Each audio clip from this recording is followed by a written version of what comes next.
Halo semuanya, Assalamualaikum warahmatullahi wabarakatuh. Bagaimana kabarnya hari ini? Semoga sehat selalu ya. Oke, hari ini kita akan membahas satu soal. Nah, soalnya seperti apa? Langsung saja di sini. Langsung saja kita baca soalnya ya.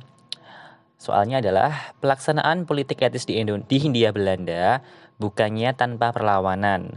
Hal tersebut terlihat dari kritik yang disampaikan Ernest Dowsdekker yang berisi A. Politik etis hanya merupakan perluasan bentuk dari komersialisasi politik ekonomi liberal yang dilaksanakan sebelumnya.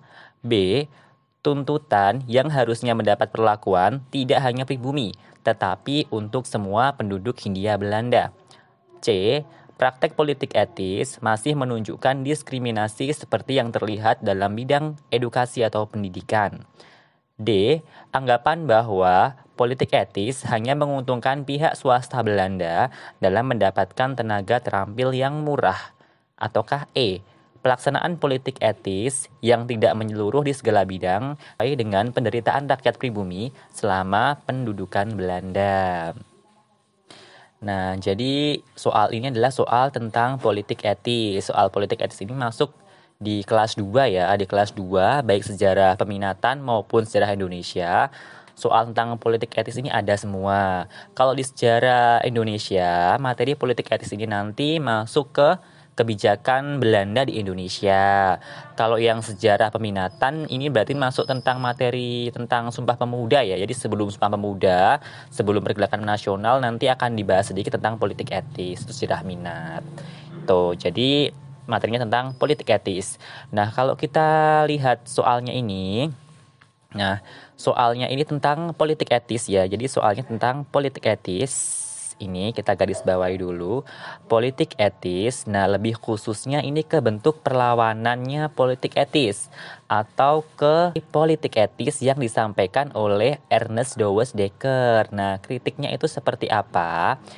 Kalau dilihat dari jawabannya ini ya, jawabannya A, B, C, D, E ini, semuanya ini hampir kayak ini ya, bentuk kritikan-kritikan gitu ya. Kenapa kok politik etis itu pantas untuk dikritik gitu. Semuanya A, B, C, D, E ini apa?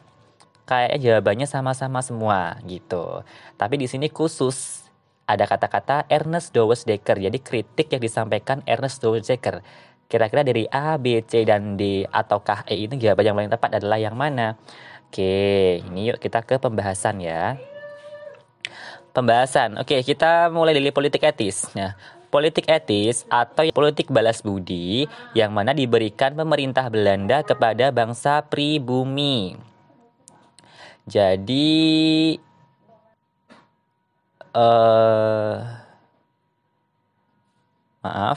diberikan kepada pribumi ya. Jadi politik etis ini khusus untuk bangsa pribumi saja di sini. Mempunyai 3 kebijakan yaitu edukasi, irigasi, dan migrasi.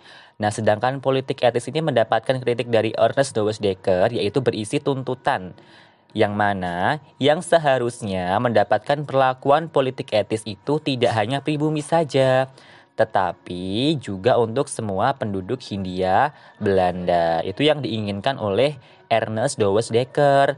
Karena kenyataannya politik di Indonesia itu hanya diperuntukkan untuk khusus pribumi saja.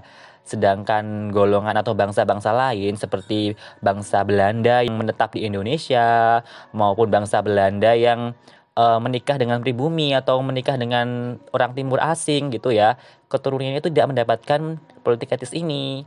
Ataupun orang-orang timur asing baik orang Tionghoa, orang India maupun orang Arab yang di Indonesia itu tidak mendapatkan politik etis. Jadi politik etis itu khusus untuk bangsa pribumi saja. Nah, maka jawaban yang tepat adalah yang B ya. Jawaban yang tepat adalah yang B. Nih, jadi pelaksanaan politik etis di Hindia Belanda bukannya tanpa perlawanan. Hal tersebut terlihat dari kritik yang disampaikan oleh Ernest Dowes Dekker yang berisi ini, tuntutan yang harusnya mendapatkan perlakuan tidak hanya pribumi, tetapi untuk semua penduduk Hindia Belanda. Jawabannya yang B ya.